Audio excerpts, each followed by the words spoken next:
gross, but it's fine, 'cause it's Halloween.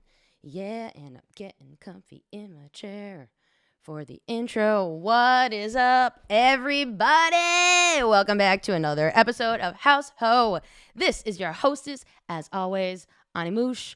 What is up? And welcome back to another fantastic episode. Thank you so much for joining me today. I am recording this intro on Halloween, October 31st. But the day that I recorded this episode was several months ago, back in June. So I wanted to hop on here and give y'all another little intro and kind of just catch you up on what's going on with me, and then we'll get into the episode. So out here with this makeup, although I think I'm going to keep it. I actually think I like the white face with the black lip and the Monroe. That is going to be my look from now on. So get used to it, spooky hoes. Anyways, what's been going on with me? I was thinking about this today. I love Halloween now, but I used to be so afraid of Halloween as a kid growing up. I'm such a scaredy cat, and I hate like bloody, scary movies. And when I was in elementary school, dude, like I would call my mommy to like come get me because all the boys in class would have that like scream mask that you would like pump and like the blood would come out. And I was so scared. And like that's so silly to think about now. It's like a mask, dude. Like grow up. You know, there are scarier things out in the world, like fucking people trying to take away your rights. But like anyways, it's cool to see how you get over fears. And I've been thinking about that a lot because I've been thinking about resilience a lot. Like the last couple episodes, I've been talking to my guests sort of about their resilience and the evolution of their craft, and how your goals don't have to be like location dependent, you know? So just getting over like there's just been a lot of like changes in my life in like the last couple of months since I recorded this episode. There's just been so many changes, and what I'm actively working on now is like facing anything that outwardly makes me uncomfortable and scared, and B, just like not can we have a couple months of just like no changes? Just we've done like 14 rebirths in the last like 3 years. Can we chill? So just I'm working on not having so many transitions in my life. And I'm wondering if other people are feeling the same. Like, for the last 3 years, I feel like I went from this creative person who's had sort of like a dull shine because I wasn't enjoying what I was doing.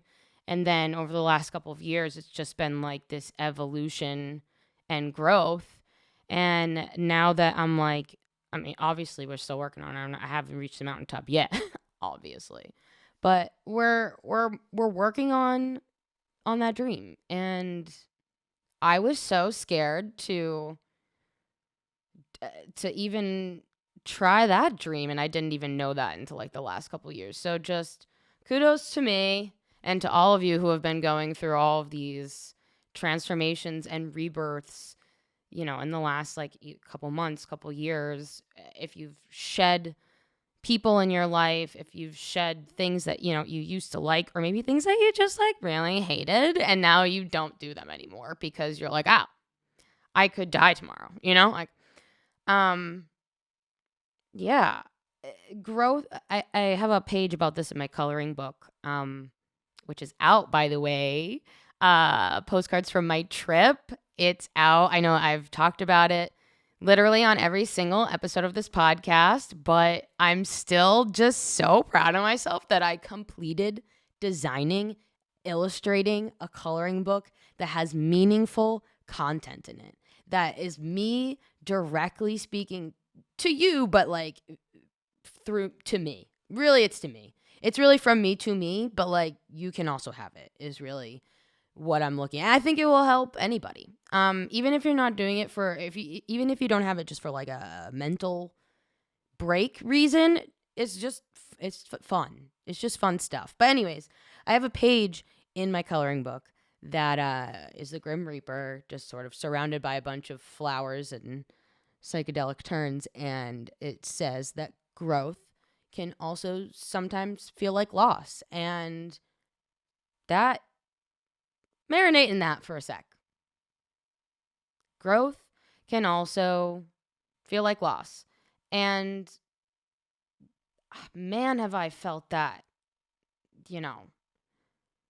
like I've talked about a couple briefly, friend divorces and just family things and experiences with different, work opportunities and creative opportunities that didn't pan out. And, you grow from each one of those things, and each one can be more or less traumatic than the next. But I mean, you grow from each one of those things, and you shed what you don't need and you take what you do. And sometimes that empty feeling of letting go of something for a good reason can emulate the same feeling as loss. But really, it's just you like moving on to the next level, So, sit with that for a sec. And we can, let's just wanted to update you guys that I'm feeling good. And I hope that you're feeling good too. I know like holiday season is coming around too. And like, holidays classically are like nostalgia time and can bring up old feelings. And, maybe there are people that are not in your life anymore that were last year at the holiday season or whatever the case may be. All I'm here to say is just be nice to yourself and revel in like the good thoughts and the good memories. And I mean, you can be a realist and live in this universe and also be a positive person for yourself, because we're healing by example. So this one is for anybody who, is possibly going to be going through some emotions in the next couple of months as holidays come up. And, this is for you. My guest today, man, am I fucking excited for you guys to hear this. Like, whew. First of all, Halloween's her favorite holiday. So how apropos that this just happens to be coming out on the spooky eve of Hallows Eve itself. My guest is honestly a fucking inspiration. Her podcast, Guys We Fucked, was the first podcast that I ever listened to. And, 6 or 7 years ago at this point, never thought I'd actually have a podcast myself. Never mind have her on the podcast. But that shit's dope. Corinne Fisher, you know her, you love her. She is the host, like I said, of the widely known and loved podcast Guys We Fucked. She also has another couple of podcasts, Without a Country and Two Less Lonely Girls.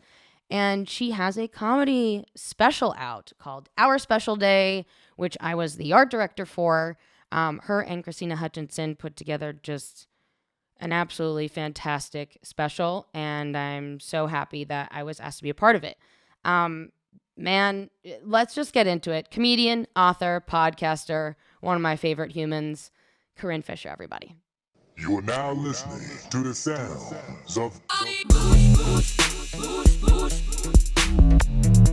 All right, everybody, welcome back to another episode of Haus Haux. I am your host, Ani Moosh, and today I am graced. Oh, wow. I was like, is someone else coming in? Am I going to be excited? This is so... You're like one of... I think the third guest in a row that's like, wait, what? Like, when I start the intro's too nice. We can't handle it. There's so many things.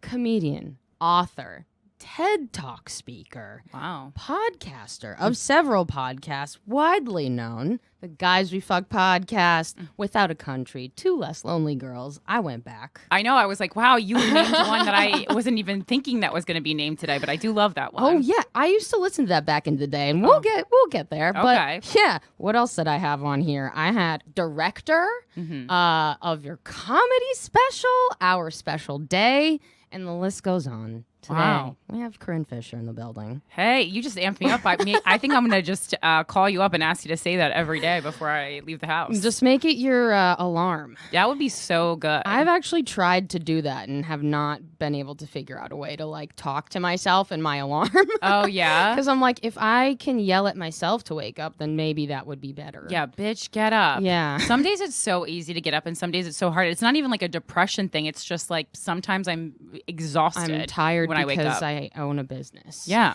Yes. As so do you. Multiple. Yeah. That's enough. Do it There's so yourself, many they things. said. As We didn't know that we were the meanest bosses of all. Yeah, the only way to get it done the way that you want to get it done is to either hire someone that knows more than you or to do it yourself. Right. And that's what I love about you, because you always get things done. I said I need to call a bitch who gets things done, and you would think that list would be extensive in New York City, arguably. I would say one of the hardest working cities in America, if not the hardest working. Sorry, LA, we knew it wasn't you. And it's still really hard to find people who like get it. Yeah. I mean, don't clip this and make me sound like Kim Kardashian, but I think she's doing better than me. So. No, that I preach that all the time. Thank you so much. That's a huge compliment. I love it. And we were talking about this the other day too. Just like finding your people that you can trust and that you can like, talk to. Because especially in entertainment, I feel like everyone wants to be bubbly and like friendly or whatever, but that doesn't necessarily mean that they're like loyal to you. You know what I mean? Oh, so yeah. It's so crazy it's not crazy. It's not crazy at all, but we're in a world of narcissists. But I wanted to talk to you because I seem to get along most with people who use cunt every day in their language. I thought you were going to be like, people who are mean.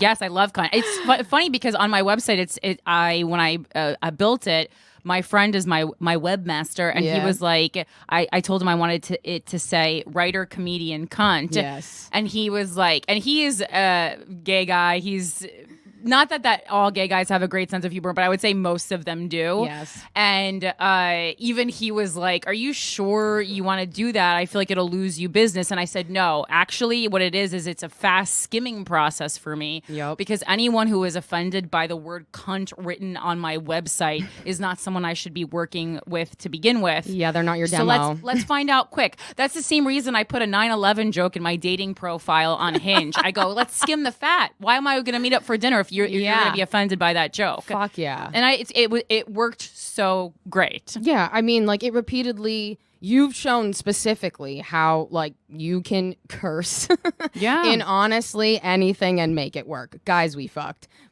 like the We name did have of a your problem. book. Yeah, we had a problem for a while where we're like, we're gonna put fuck in everything. Sure.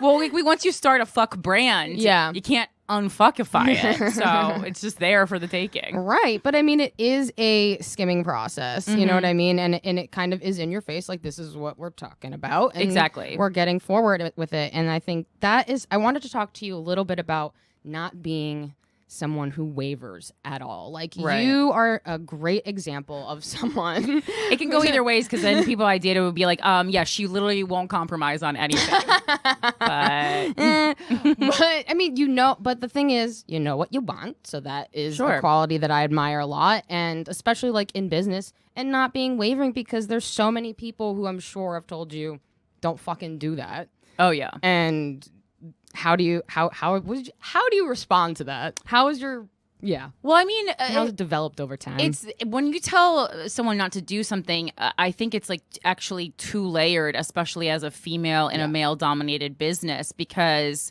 most times it's not only is it someone who's not you telling you not to do it, it's also a dude telling you not to do it. Yeah. Which makes me just want to do it even more. Yeah. And so I kind of look at the reasons why they're telling me not to do it. And oftentimes when you really pick it apart, it's because they are not as brave in their art as I would want to be, and they haven't taken the same risks. And so it's like they're projecting their fear onto me. And that's fine because in a way it's like protective. They are looking out for me, but that's not the way I want to live my life. I want to live my life forcefully. Yeah. And yes, that's going to create more issues for me. So, but when something I do hits, it really hits. And then when it doesn't, like it really fails. But to me,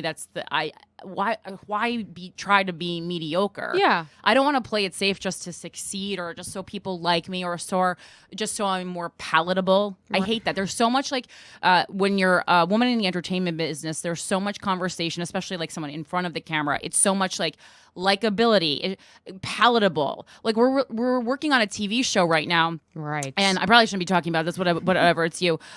Is that my character, literally based on me, is not likable.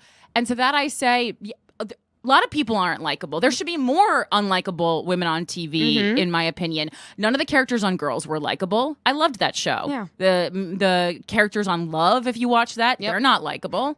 But none of them. How many people in your everyday interactions are likable? And also, if we're being honest, I find the less likable people in the world get things done more accurately, and they're probably not likable because they don't have that extra energy. Yeah. To be a fake bitch all the time. For lack of a better word. I honestly find the more that I shed those people or be able to help someone else in the opposite way, the more I feel like myself. Yeah. You know what I mean? And the more direct I am with this is what I want. And it does take fucking 30 years to figure out what you want. And if you figure that out sooner, that's awesome. Sure. But it takes a long time, and people think it will fucking happen overnight, and it doesn't. And the things you want can change too. I think people don't realize that. This, same as in relationships, how your feeling can change. Your feelings can change during in a singular sexual interaction. So over the span of 3 decades, obviously what you want and your pursuits will change. And I think sometimes for a long time, since I was a little kid, all I wanted to do was become famous. And then I got a little tiny taste of being famous, and I was like, fuck, this is not it. This is not the antidote to whatever it is I'm looking for. And so while I'm still pursuing it, because to me, the fame comes from succeeding in something that you love, it's just a byproduct of it. So I'm happy to receive that if and when it comes. Sorry, I have to be manifesting when it comes. Yeah. But I know that I need something else in my life to make me happy and feel fulfilled. Yeah. I'm pretty sure it's saving animals in some way, because that's the only constant. Yeah, that's the only constant. So, but I can do both. I just need to make sure I'm doing the one that's satisfactory to my soul. Right, but you're leading that with intention. Yeah. You're going through I want to do this because I have a passion for this, or I think that this needs to change. And I've been the saying that I've been kind of over and over again for the past month is healing by example, for instance. If you are internally hurt and you are surrounded by people who have also gone through whatever, and they don't either want to change or don't, maybe not change is the wrong word, but do things to help themselves evolve, grow, not take things personally, you have to do that for yourself and say, show them, because people don't like to be talked at. Yeah. You know? No, that's was a pivotal moment. And it came pretty early in being in comedy specifically, because I've been in entertainment for a long time, but comedy specifically was where I immediately felt that during so many social interactions, it was just comics sitting around at a table being like, why did this person get this and I didn't?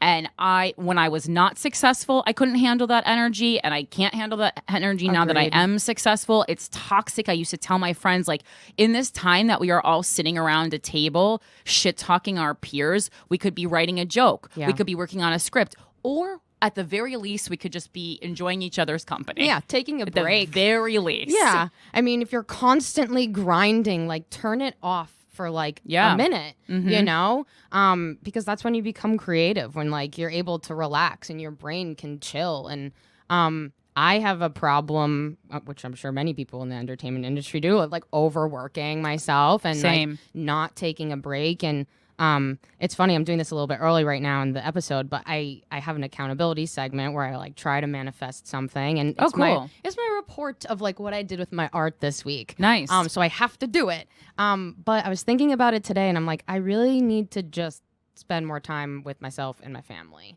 Yeah. So instead of I've been grinding, and I think that I need to just take a little blip, just not stop, but pay more attention to the people that you love.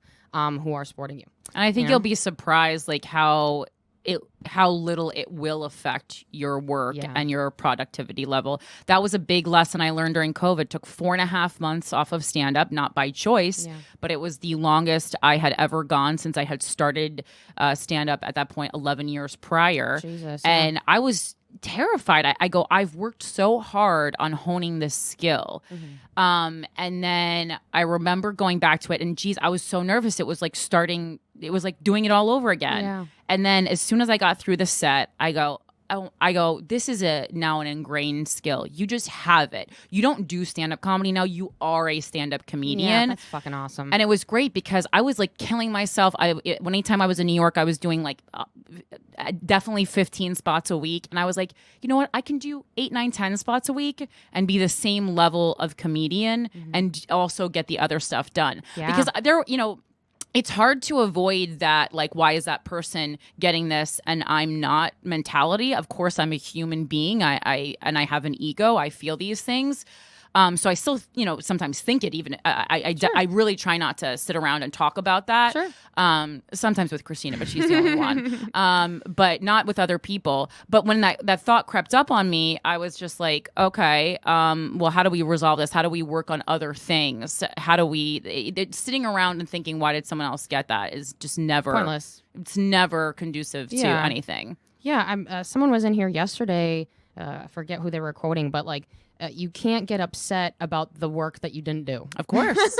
Yeah. It just does, like, and people do that on the regular, on Instagram, just in the comments. You know what I mean? Like, getting upset for no reason. Yeah. It's crazy. And my manager even said to me, my manager is great because he's the complete opposite of me. Like, I'm a Jersey girl who will like eat McDonald's and wear sweatpants till she dies, and he's crisp white shirt, clear glasses, Michelin star restaurants, and I love that, and I love experiencing that with him, and I feel like he gives me like the finesse I need as a representative. But he said to me, I'm paraphrasing, but he was like, just do the thing. Like, it's never going to be perfect. It's never going to be exactly what you want, but like just doing it is more than most people will ever do. Yeah. And that was even though it's not like a groundbreaking statement, it was important for me to hear, especially from someone I respect, because there are so few. But I really respect him and I love him, and I feel like he's someone who I would be friends with, whether or not it was, in my interest. And I think I needed to hear that because I'm such a perfectionist.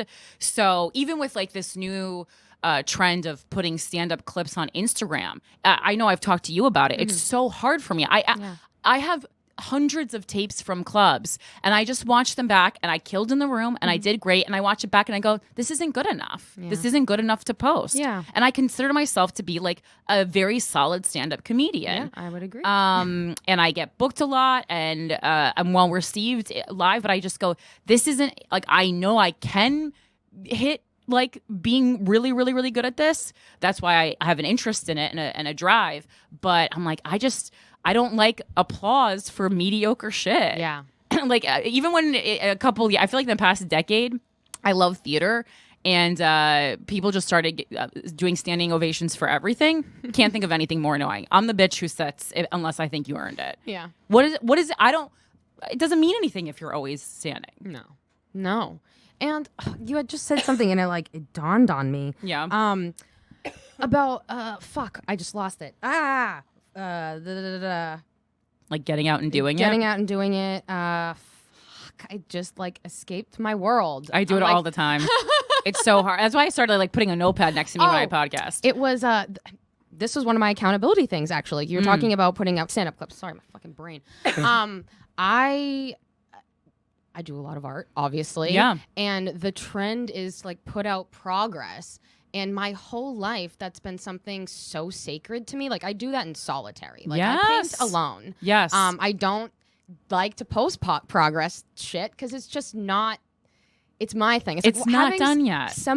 It's like having someone watch me masturbate. Honestly, it's that personal. I get it. And so I have to now. Not that I'm I have to bend for whatever. But I'm like, I get why people want to see it. It's the same reason why someone would have a podcast. If someone's interested in you, they want to know what your opinions are. They want to know about blah, blah, blah. So you have to, if you want that following and you want people to support you and they want to see it, you have to find a way. And so I've just been doing like Instagram or whatever experiments. Like I'll do this piece for that so people can see and like how it happens. And then I don't know. I think part of that want to see the progress is that so it doesn't seem so unreachable. Because when you see a magnificent final product, that's unreachable. And people are so fucking insecure that they need to see it when it's just scratches on a page and they go, I could do that too. And they just need to, and they also probably just want to copy it like and be like, oh, I need to see it step by step so I can emulate this. Oh my God, even if you give that to people, they won't fucking do it. Yeah. Like, I mean, we've seen that over and over again, like in podcasting, right? You can give people the steps exactly, and people are like, but you, but you do it. Yeah. And like, that's okay if you're at a certain level and you have a following, but if you're still building, like, no one wants to sit around and like hear you just bullshit, you know, like talk about what you care about and like, that's what people care to hear, you know? And work in progress also that's like the fucked up thing about stand-up and cancel culture. I know cancel culture is overused and over-talked about and sometimes like misused. Like I'm not, you know, I always say, no, it's not cancel culture if you raped someone and then you can't perform at a club anymore. Yeah. That's the law. Yeah. That's ethics. But I'm talking about saying something that people don't deem socially appropriate. And that's the messed up thing about comedy because it's always a work in progress. Like until it's in that comedy special or on that comedy album, it's a work in progress.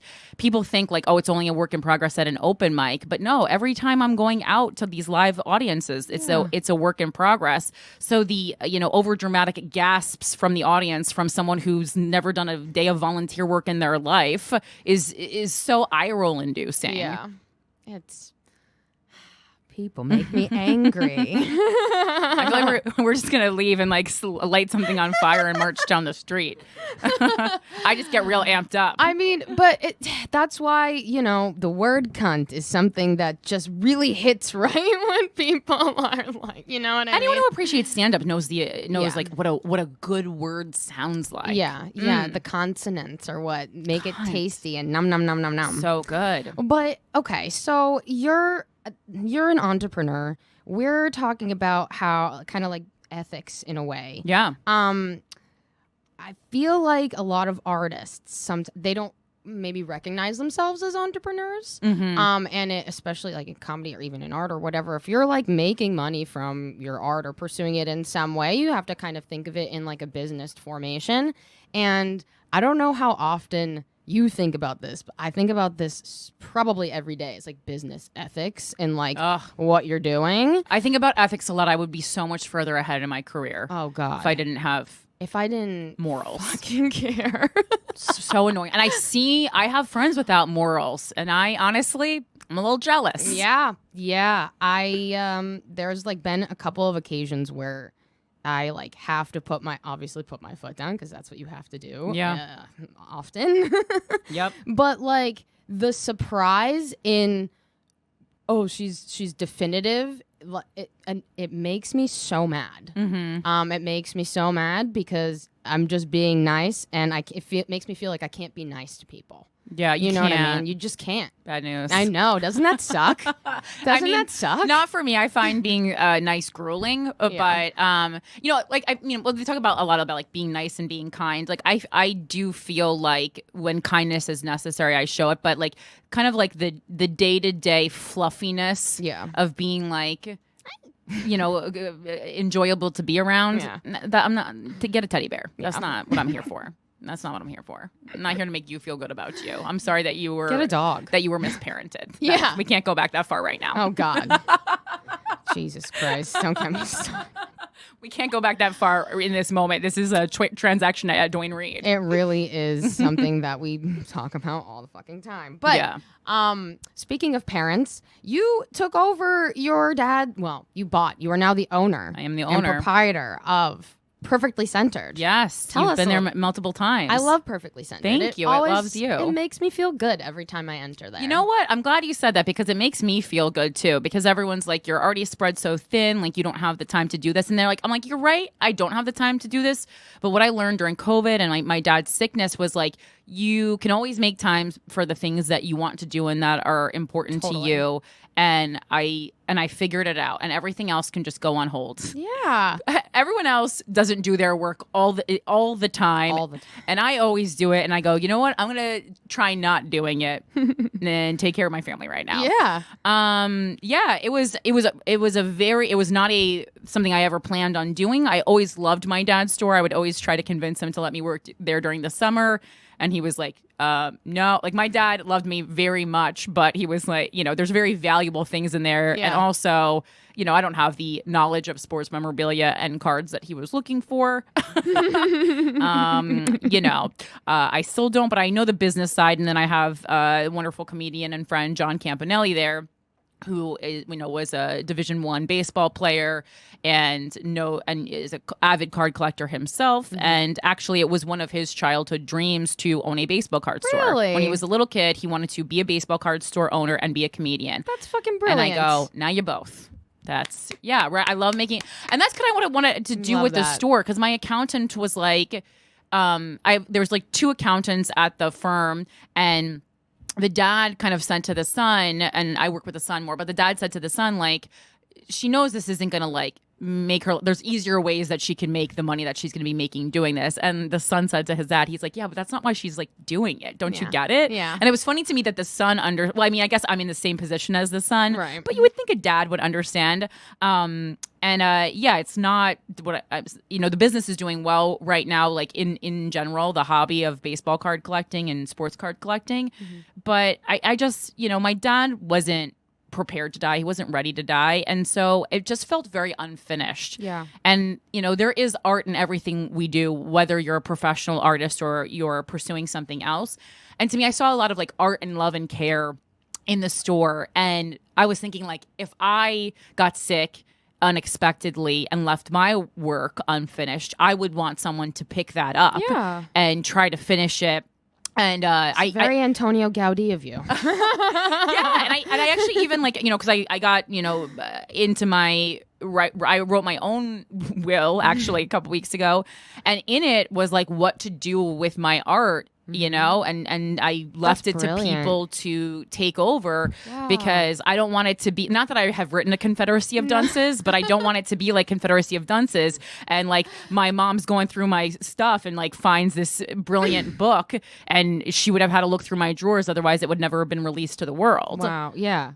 My God. Well, that's good to do. Yeah. And know. Because it's when you're putting, when you're talking to a lawyer about your assets and your will, it really makes you catalog in your mind, like, what is important and valuable to me. And I don't have a car, and I don't have jewelry and all these things that I was literally LOLing when he was asking me if I had any of these things. I go, the only things that I care about in this world, as far as my assets, are my work and my dog. Yeah. Like, don't let my dog go back to the shelter, and do something with the work that I've spent my life creating. Yeah. And that's it. Yeah. Well, that's beautiful. That inspires me to do the same. And like, I mean, I think that's very commendable of you to take over that business and like do that for you, and that's like your slice, you know? Yeah. We both share like a love, I think, for Queen Herbie. Yes. And she has this song Juice that stands out to me, where like, if you are the fruit, you have like one amount of juice that you can give to like whoever you want, but like you have to be sort of selective because everybody wants it. Yeah. And it's like Piece of Me, Britney Spears. You know what I mean? Yes. Like, I love that song. Everybody wants, like, if you're good at what you do, everybody's gonna want just a tiny little bit, and then at the end, like, what do you have for yourself? So like, that's awesome that you did that. It's like a big hug every time I go in Perfectly Centered. I feel the same way. Yeah. And like my dad, I had a wonderful artist, Jennifer Griffo, create a picture of my dad that hangs in the center of the store. I definitely talked to it, and that's nice. And it has, part of it was also like, it was really healing in a way that I didn't think of when I made this like pretty Yeah. split decision to take it over. All I knew was like, you know, we're still pretty deep in COVID when my dad got sick. Not from COVID, but you know, so I had the time and I had the income, and I was like, well, this is to me is kind of the point of having a flexible career and working for yourself, that when something unexpected happens, you can just recalibrate, redirect your where you're going. And it was nice to be able to do that. And I spent months, going through, I wish you had seen the original store. Truly not clean since 1989, like layers of dust. Dust actually, it really preserves things, guys. So I feel like sometimes when you clean things, you end up breaking them more. But the dust, like that would come off in like a sheet. Oh my God. Kept things in pristine shape. I was so surprised. I mean, like, I've been sort of helping you through some of the posters too, and as I go through each one, I'm like, these are everything is perfectly preserved. Yeah. And, like, and I encourage everyone who's listening to go check out Perfectly Centered, and like you also have this collection of like horror and like film and comedy memorabilia as well. Like the whole store is very nostalgic. Yeah. And like I think that especially like if you're like in the demo that I'm in, it's something definitely that you would enjoy. I feel like nostalgia has been coming in the fold more and more. Like and wait till you see what Ani and I are going to go and pick up some stuff from my mother's house. Oh, yes. And there's like a treasure trove of stuff there. I think there's some, quote, girl stuff too, because a little girl came in the other day and just broke my heart because she goes, why isn't there any girl stuff in here? Oh, fuck. And I was like, do I give her like a mom answer? Do I give her like a social progress answer? Because to me, I was like, well, it depends what kind of, I was like, there's no girl stuff or boy stuff. Of course, we know that now. Yeah. But, when I know what she meant. She meant, why isn't there any Barbies? Yeah, there's nothing pink in here. Exactly. I get it, because it's so funny talking about, gender and gender expression, because I'm like, I have a lot of masculine qualities as far as my personality goes, but my interests, for the most part, very girly. Like my all my careers, but like I love a Barbie. I love something pink. Yes. I love something sparkly. I love all these things. So we're gonna get some Barbies, girl, and we're gonna bring them to you. Oh my God! I used to have this joke about, which is true, that I get the emails that I get are not about like Syria or anything. Like I get Airbnb, Barbie Dream House, like emails. And like that's like where my FBI agent and I really just see eye to eye. Like they very much paired me with a good person. I love that. But like Barbie is very nostalgic. I'm happy that Margot Robbie is going to be Barbie. Oh my God, I saw the picture of what's his name as Ken too. That was Ryan Gosling. It was floating around Twitter. Fucking bleached hair, spray tan. Oh God, Happy Pride. That's exactly what we needed. Yeah.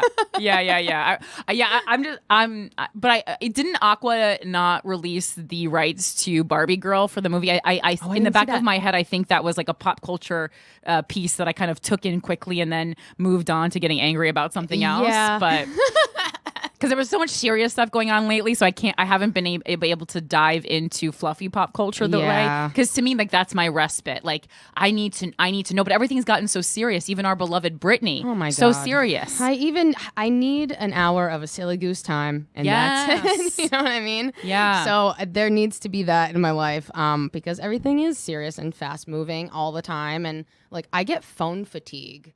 Oh my God, so bad. I don't know if you have the same problem, but it makes me want to have two phones. Yes. Just, and I did when I worked in talent management, and I used to scoff at that, but it really was a good idea. Yeah. I always say the worst gift I ever got was when my boss bought me a BlackBerry for Christmas, and I go, oh, so you can contact me more? Fuck that. This is awful. Yeah. Exactly. Like I used to work for several firms that were like, you have to have your email on, and like on your phone, and I'm like, you're not fucking paying for this. Oh, like, it's crazy. You know what I mean? So that's countries are starting to instate laws, that where you have to unplug and it's illegal for the boss to contact after office hours, and I think that's so important. Portugal just did it. Yeah. America, the way we run, I don't see that happening, and even if it does, I feel like people are going to be breaking the rule right and left. But I think it's so crucial, and I've been trying to set up my own kind of office hours and letting texts come in and be like, you can just answer it tomorrow. If you need to train the people in your life to know that it's unacceptable to ask you a work question at 2:00 in the morning. Absolutely. And like in entertainment, I think people glaze over that so frequently, where I could be sleeping. Like, I could only have my ringer on because I have a sick parent or like, or something. And it's just, please don't fucking, don't do that. It's not like I'm going to drop everything that I'm doing right now to do that anyways. Like, unless it's some kind of emergency. But I can't imagine what emergency is happening with like your podcast or something at 2 a.m. And the emergencies in entertainment business are always pretty low stakes. Yeah. You know, no one's dying. I'm not a doctor at a movie. I don't need to leave right now. Mostly someone just being manic. Yeah. And probably going to talk it out to themselves in the text. Yeah. Yep. So that's something that I learned. So many different things. I feel like in this short amount of time that I've been in New York, I feel like in my next life, I will be a therapist. Like, that will just be the way that it is. How are we doing? Well, women are doing therapy for free anyway. Oh, God. Tell me about daily. Talk about heal by example.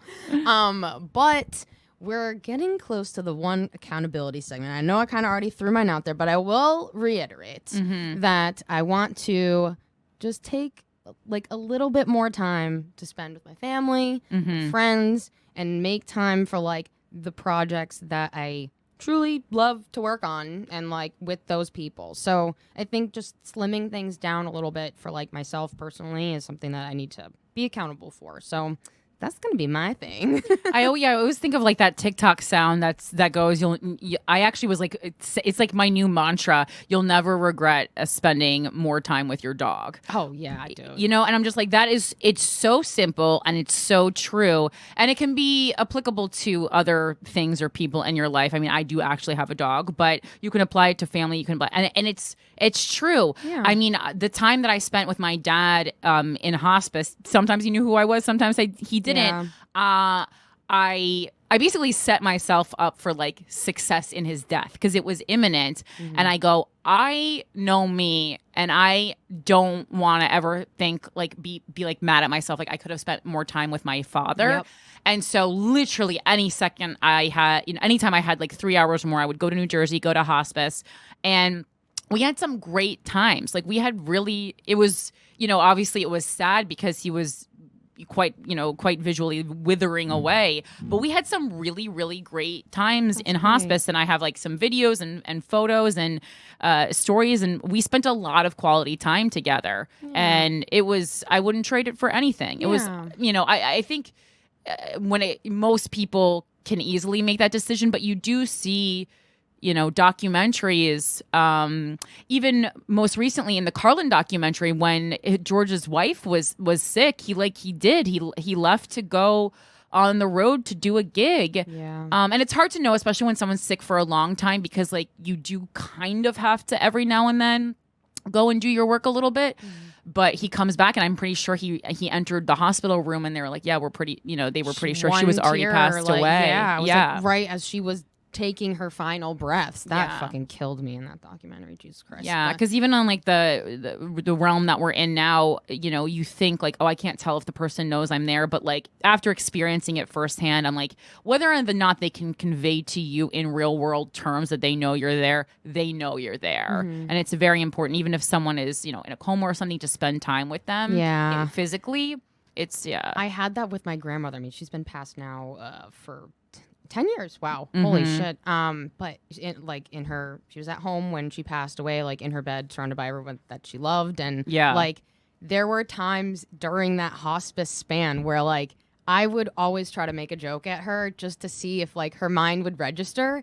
And there were a couple distinct moments, I'll never forget it, where like she cracked a smile and I'm like, fuck yeah, she can hear me. Yeah. This is great. And it's just like stupid, crude things that she would never want me to say, but like she was like rolling her eyes, like laughing at me. So that just like meant a lot to have that connection. So Yeah, and humor is so powerful to me. You know, you always hear these things of like, oh, we played their favorite song and they came out of a coma. I really would argue that the same is true for a sense of humor, because even when my dad couldn't remember, you know, he couldn't remember the people in his life, he couldn't remember the experiences, but the one thing he maintained until his dying day was his sense of humor. Amazing. And it was so nice just on a surface level, and it was also just deeply meaningful as a comedian, because when you're going through something like that, sometimes you do question, like, is going up on stage every night and making people laugh, like, is it enough?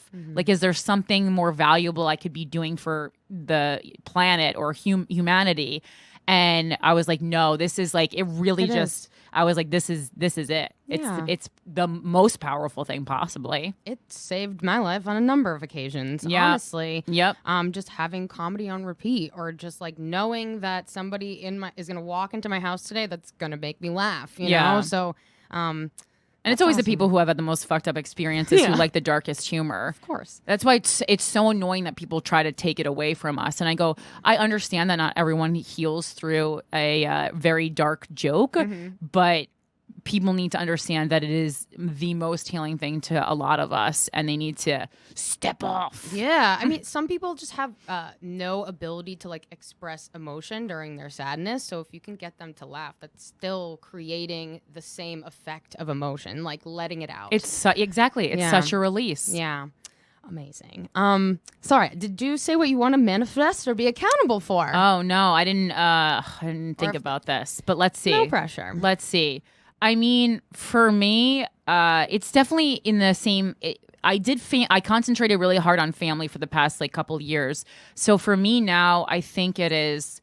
It's just like learning how to enjoy life again, because it was really there was a big part of last year and even this year when I was truly worried I would never feel joy again, like on a deep level, in a way that I've never felt it before. Like I lost the ability to feel joy because of all the death I had. So like not only did my dad die before, right before my dad got sick, my grandfather died, the man I was dating died, and my childhood best friend died, like all in the span of 4 years. So it's just like a really heavy time of loss. Jesus and Christ. You're kind of walking around and be like, oh man, like what? And my therapist was like, are you worried that like other people are going to die? And I'm like, it's not so much that. I'm like pretty good at just having people die now. You're like aware of mortality though. Like, you know what I mean? Like, it was just kind of like, it was just a larger, like, what is it all for kind of thought. Sure. And so for me, it's just like having more moments of joy. And I know it's like they say you can't curate it, but like you kind of can. You can plan a fun day. Totally. You know what I'm in my 30s. You know what a fun day looks like for you by this point. So I've just been like, I was trying to see Justin Bieber a couple weeks ago, but then poor Justin got sick, and his face is like frozen. Poor man can't even swallow. Prayers to him, right? But now. I'm gonna try to do Avril Lavigne next week, and just like get in touch with something I really love, which is music. And because I had a summerless summer last year, and I feel like I always say I'm gonna like relax this summer, I'm gonna go to the beach, I'm gonna do these things, and I never do that. So I'm gonna have like a summer the way a child should experience a summer. I've eaten a lot of lobster rolls. Hell yeah. I've already had them from 4 different establishments. Nice. I've eaten on a boat. I been to a pool, like things that I would always vow to do and I would never do. I'm glad you're doing them. And I had to like ask people, like I literally just shamelessly put in my Instagram story, does anyone have a pool I can sit at? And guess what? Karen Feehan messaged me back and she said, I would love for you to spend the day at the pool with me. Amazing. And I said, my prayers have been answered. Thank you, Karen. Yeah, you just got to put it out there into the world. Yeah. I'm happy to do fun things with you anytime. I love it. We will have a hot summer. Yes. Fun girl summer. Fun girls. That's it. That's what you need. You forget fun. Yes. You forget fun. That's my biggest, I told my mom that's my biggest critique on, I just feel like we were always so like success focused and like we just didn't have enough fun, or I don't know how to have fun well enough. I forgot for a long time. Yeah. And it's like I am a super fun person. Yeah. You know? I'm like, I used to be the planner of all the fun. Like I was captain of the Liddy committee. What am I talking about? It must be cut from the same cloth because my nickname it was after college was Corinne Fisher Party Animal. Oh my God. Remind me to show you t-shirts after this. Truly, it was like I was going out, and when I had my job in talent management, I was partying so hard, like on a Tuesday. As one does. It was Club great. going up. It was great. Oh, okay, cool. Dude. Well, we were gonna have a fun girl summer. Nice. And then in September, we're gonna see if we did it. Yeah. Cool. Hell yeah. Thank you so much for coming on. Where can we see you live? Where can they follow you? Yes. So primarily you should check out Christina Hutchinson and my full-length comedy special that Ani worked on. You'll see the beautiful set that she designed and did so many other things that you're not even credited for, but just like really saved the day altogether. It's called Our Special Day. You can go to youtube.com/guyswefucked without the you in fucked, and it's pinned right there. And you can also listen to my podcasts. The ones I have going right now are Guys We Fucked, the anti-slut shaming podcast about sexuality, always with a comedic twist. A lot of feminism talks there. I have Without a Country. That is the current news, but again, we roast the hell out of it. So you'll learn, but also you'll realize what fuckboys most politicians are.